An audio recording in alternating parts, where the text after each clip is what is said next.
Sebuah video yang memperlihatkan seorang anggota TNI dikeroyok pengendara motor gede atau moge viral di media sosial. Video itu diunggah oleh akun Instagram @reporterminang yang menyebutkan pengeroyok adalah sejumlah orang yang diduga anggota klub motor gede. Dalam video itu terlihat korban didorong hingga tersungkur. Setelah itu salah satu pelaku menendang kepala korban. Sementara itu akun Instagram @bukittinggi24jam mengatakan peristiwa itu dipicu kesalahpahaman saat berkendara. Akun itu juga menyebutkan terdapat dua korban pengeroyokan.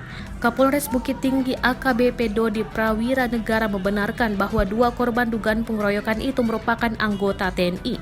Mereka adalah Serdamis dan Serda MY yang bertugas di Satuan Intel Kodim 0304 Agam, Sumatera Barat. Akibat pengeroyokan itu, Serdamis mengalami luka di bibir bagian atas, sementara Serda MY mengalami memar di kepala belakang. Usai kejadian itu, kedua anggota TNI AD ini dibawa ke rumah sakit tentara untuk mendapatkan pengobatan. Menurut Dodi, insiden itu terjadi karena kesalahpahaman di jalan raya. Kapolres Bukit Tinggi itu menambahkan, klub motor tersebut berasal dari Jawa Barat. Mereka sedang melakukan touring di Sumatera Barat.